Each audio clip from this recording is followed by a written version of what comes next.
Yeah. Très chers amis internautes, nous voici encore une fois de plus.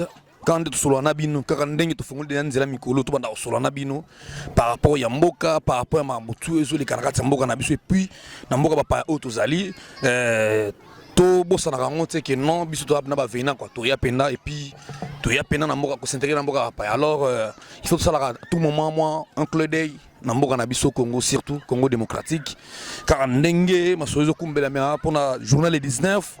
Alors on a essayé que toko meka ko sala moi analyse moko lelo tozana bandeko je crois kalamingte bon mon invité na ngai oyo na pesa invitation andemi ko répondre à kokota kalamingte mais de toutes les façons moi j'aimerais que moi avec vous tom meka ko kansana lelo moko par rapport à les 19 est-ce que nini vraiment penal le 19 bon bela biso parce que lelo ba parents na biso bazakuna bandeko batu nyonso peut-être totika ototanga ba classe tout ba camarade ba kuna et biso ça ah tout ça moi malamu mais date les 19 zo bank sabiso et yango nangaki na invité nanga je crois kala miki nazo benga et s'est présenté awa to mega ko lobela pas ensemble iloni toko sala pour que makile tanga les souter parce que toko mingi on en a marre ya okufa on en a marre de mourir pour na mboka wana Congo tout ça on okufa tu as besoin mboka na biso qui est toujours de l'avant et partout congolais to azali nazo interpréter ba diaspora tout partout bozali mutuna mutune sika naye akora koloba lelo malamu atana losambo o assemblera Bouddha assemblera o assemblera musulman o assemblera catholique o assemblera l'église de réveil boloba lelo malamu pona mboka na biso Congo afin que mboka na biso et retrouver eloko toluka c'est-à-dire que toluka standing mon mboka pa to sali awa social balobela ngo soutien banzela balobela ngo soutien donc yango wana to ba to s'engager par rapport ya Congo na biso Congo ya Lumumba Congo ya Kabila Congo ya Mobutu de façon que lobby peut plutôt c'est là et ceux qui mboka na biso Congo et zui ba masolo ngo ya bien qui est comme normal to yo seni sum awa na mboka ba paya surtout ya mboka pa par rapport qui l'aime sum mboka na biso quand je tire za rabala monter parce que ti lelo Congo ezotika là parmi donc en fait Congo ils a figuré ya ngomoro pays oyo ba def sarama pas ils a possibilité le roi pas na Congo bazo defa yango il y a possibilité alors partout to ali to ça l'effort pour que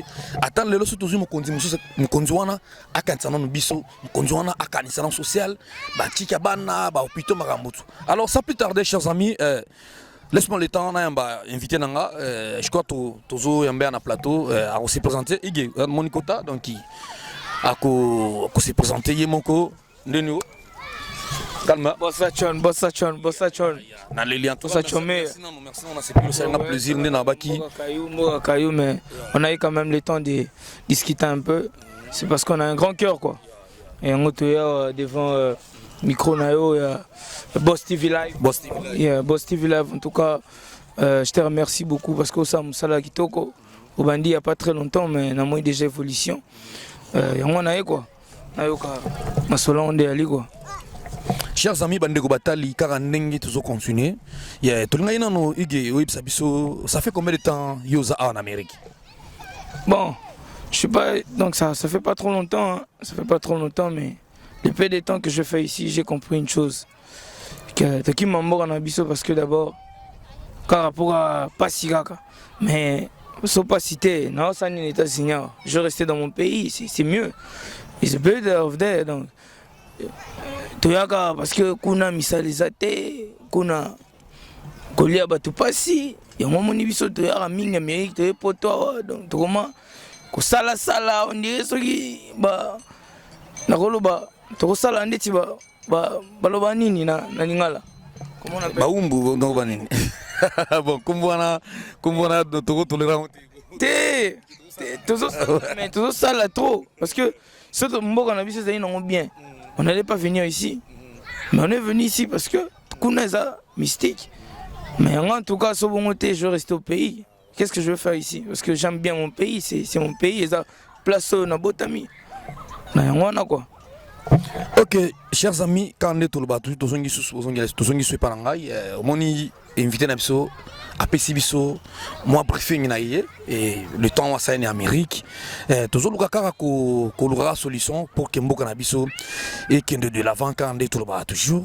Alors moi deuxième question, Ige Ilunga, je crois. Yeah, Bigesh. Bigesh. Some Okay. people call me Bigesh, you know. Some people call you what? Bigesh. Bigesh. Yeah, right. Ah, okay, that's good. Yeah, I'm so happy. So, nangena lobelo moko boy. Ige, est-ce que lelo yo obi ndenge tozo boulé, ndenge bat tozo boulé ba okanisa pona les 19.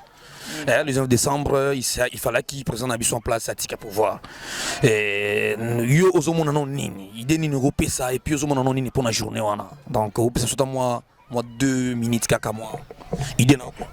Bon, nga idée na nga que somoni population lelo ils ont manifesté moi rigueur wana moi kanda on est parce que balingi ba bimande tina bo umbu quoi. Bon boumba on babimana ngo bongo te boumba on bapesa ngo temps boumba ngo bakena ngo na ninga maembe yango ngana kolo bana bango bakosa ba désordre te po so basali les ordres. Il y aura pas un président qui va mourir, il y aura pas un ministre qui va mourir, il y aura pas un député qui va mourir. Ce sont la population congolaise qui vont perdre leur vie. Alors nga elo no lubaraka ezelo moko to ke no ninga malembe to ke no ninga malembe to suka désordre te pour to perdre la vie na biso pour rien. Et nakinuguna bato mémoire na ninga malembe quoi ba mémoire na ninga malembe pe na oloba na gouvernement congolaise loko moko to fandi na poto to ebi quand même to ebi ba loi to zomona muto sali mandat na ekoki. C'est normal, il doit laisser son pouvoir parce que mandat na ekoki nango tu laisses ton pouvoir calmement, tu peux. Tu peux pas rester là par force, balongola. Yangwana loko na toko tolérer en Afrique. Donc loko na peine loko boma biso africain parce que on est trop assoiffé du pouvoir. Alors c'est pas bien. Donc là on a eu ça bon kaka ba forcer pouvoir té et là on a eu ça peuple congolais ba même na ninga makasité, ba même na ninga normalité. Tu vas voir quelqu'un va partir calmement. Yeah. Alors, chers amis, je crois ngana igeto tombika na loko moko ndina na national na tongo que congolais a soit fait des pouvoirs. Alors faut tomber tout pourquoi toujours l'Afrique, le président africain balinga kolongwa après que ça mandat na été. Bon to ibina nous pété. Alors nazo kanisa nazo likeke Congo na biso Congo na bino Congo ya Lumumba ya Kabila Congo ya Mobutu Congo ya Joseph Kabila kimi kosala tosana ko kundime ki makile ko tangate to na kundime ki masasi ko betati.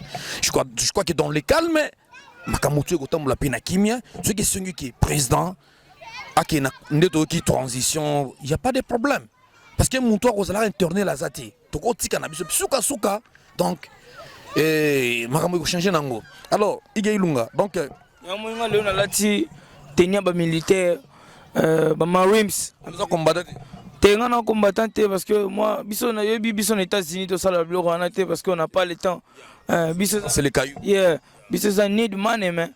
Yeah, don't have the time for bullshit, you know. Yeah.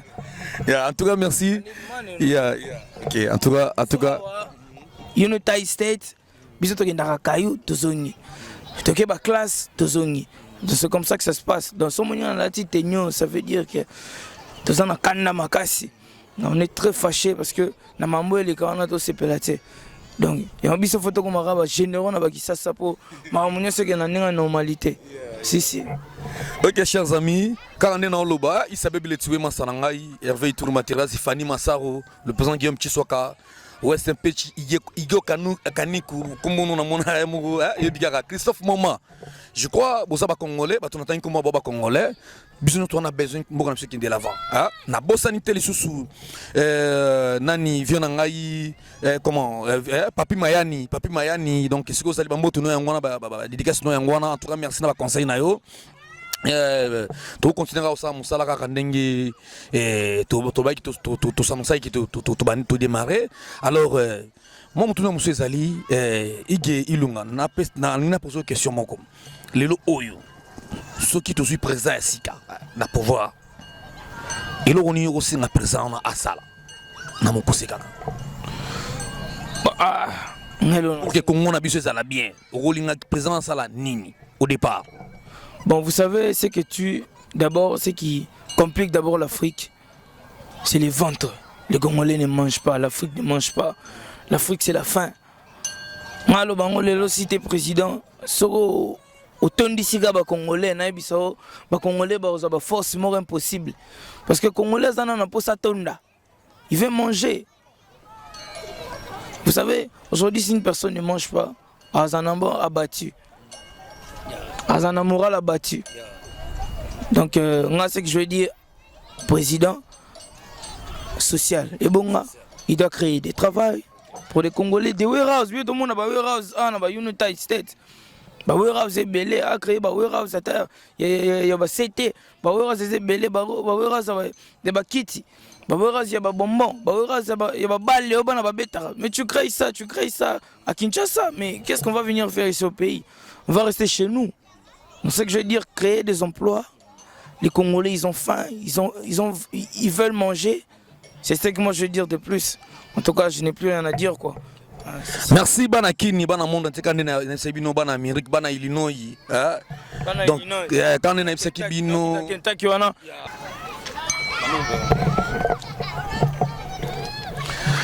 Ouais, très chers amis internautes, comme toujours continue toujours na émission Nabiso.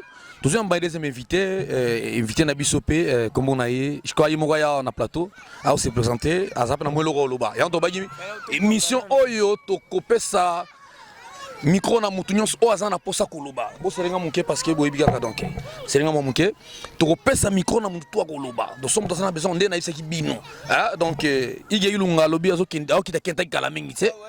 Kentucky wana bana Kentucky, bo selanga déjà donc nana vol le 23 dans le Texas. Asa na acha Mario Wingi, petit na ngayo azo Kentucky. Ah Polo Lenga. Ige azo Kentucky. Ah trésor contrat au l'artiste Ige ilunga yeba de lungi na yeyo. Na yeyo nazo kita Kentucky. Pour awa donc des fois c'est quoi. Donc on Dallas nazo kita kuna quoi. Donc kuna nebige ba masa boso chomea ba ya manga mpanzi wana na zala bidder wa you know. Na oya kuna. OK. Nazongi pas deuxième invité na ngash quoi se présenter papa comme on nani tomoni yo perception na mama kuse kombo topé ufandi wapi. Ouais, ngakomo na nga Yannick. Naza na kata Dallas. Kandenge yemoko le boss azolobela. Tozawa. Yango wana. Yannick, ça fait combien de temps que vous êtes en Amérique? Yeah, en Amérique, on sali à moi. Ça n'a moi en Amérique. Yeah. Ok, depuis un mois c'est en Amérique. Et là on est à Malamu Moni, à Mabeni Moni. Puis par rapport à Mboka Congo, parce que le automne quand on a appelé Mboka Congo, par rapport à Mboka Congo, moins différence ni no Moni entre Congo et Amérique. Na un mois au Saliao. Ouais, merci na ndengo tune la ngamo pa question pour na ko talisa ba réalité mususu. Pour batu misuba kansara que so ya Amérique ndi ozibo zimbala moko. Congo eza bien. Congo eloko ezanga biso eza misala.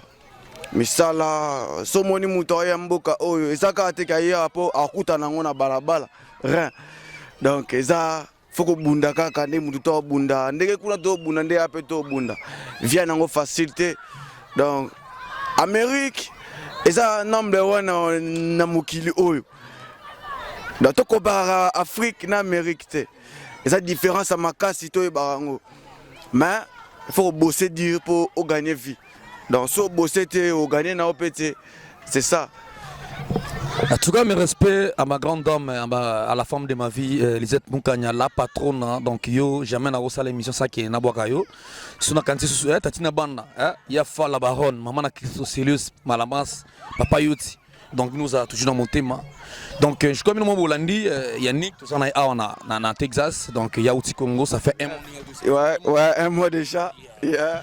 Ok, deuxième question, Yannick, pour la date le 19, on a parlé par-ci, par rapport au Yamouan, soulèvement populaire au Congo. Quand passez-vous, il y a d'autres pour nous, souvenez nos années, puis aux Kansanini. Bon, on a habité ce peuple congolais à Kansanini pendant les 19 fois. Au monde où on a Koloba, Congolais à Koufitro, Congolais à Nyokomitro. Donc, Congolais, on a la calme. Calme pour Anini. Parce que, faut y avoir tout à l'heure mouvement Moussoussou. Tu as apprécié au bima les 19, mais tu as battu au salé les 19. Tu as koufa. Pour ceux qui ont manifesté, il y a que ma bébé au yaga namboka. donc faut ozala calme lelo na senga kimia surtout kimia pour bandeko bana baki yebi na bakati ba barumbu wana na babo marché bandeko baza wana donc to senga kimia pour famille za libiso za misika tout à la télévision qui est famille zo kufa eza faux to senga kimia za la tout à la mouvement de kende to za apprécier te yango wana les boss. En tout cas, merci, chers amis. Je crois que tout le monde na moi scoop na biso saki mkona lelo. Ya na ibite ba invité na ngaso bozo na moi ba dédicace bo ibi sala rabia libanga tu as combien de kilomètres ti Congo? 16000 là. Voilà. Moi libanga penda na opesa bino mwata moi libanga penza moi mbote na waza cher pour na yo de façon que a senti que pendant quoi talaka okanisi pena na musika donc na ibite le temps le président Fiston Matandi na Dallas, André Mamba, Trésor Ndongba, le Dick Olmes, Timothée Massananga Tanzei, Bamboto Ngwana, Serge Ntsumbu, na Marianne, na Pessimo Bambo Théâtre, Nandegonanga Alain, Yoyebi, donc Mobali Maman Francine, donc dédicace Nabino Ngwana, donc son atelier sur la musique na Illinois na nina vanzara mutu moko vraiment donc tant dans un coup de téléphone na yo na émission ça qui la fois dernière donc na Leli Christophe Moma wa musique à toi merci pour le conseil et le check pour na bossa na été quoi credo palana donc na ebi image simba mina yo donc na ebi na rolo batte quoi toi merci check pro donc ndenge dialo ba dige so ki moi dédicace Césali rapidement to kei ouais en tout cas mbote mingi na Kinshasa mobimba parce que présentement à la grande dame maman aimée Wamanisa on a bien donc maman quoi.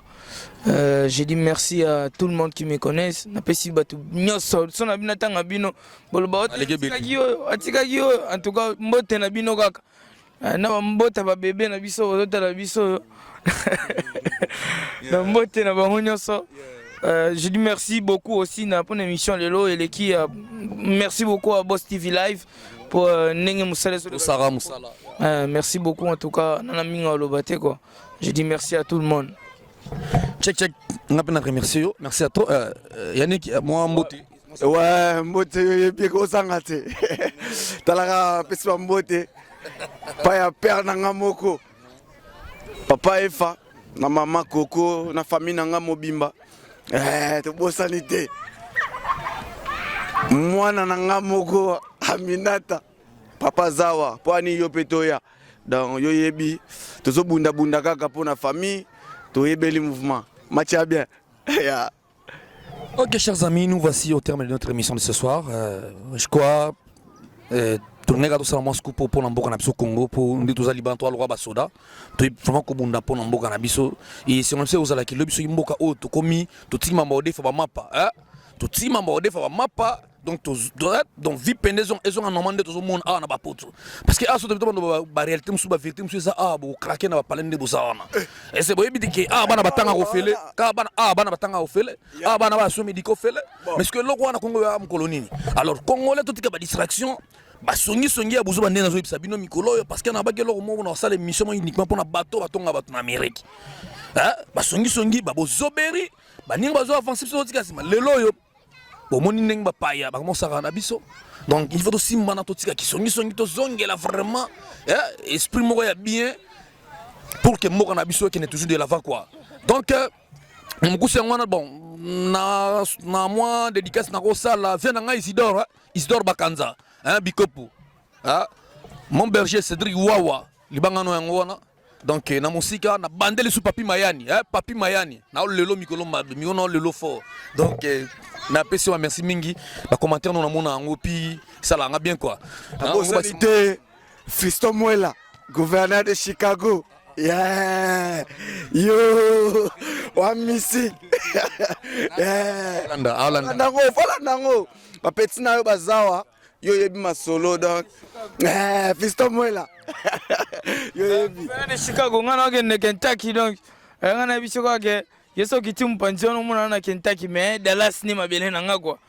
Gouverneur de Chicago na bosana kyo mais bazongi singa mais salutation na yo na kisasa ba business ça kitoko. Ok, merci. Tokomi Nasuka, donc check. Ye moko papa na Germain Ngombo do masole sili quoi. Nanga boka Germain Ngombo. Check.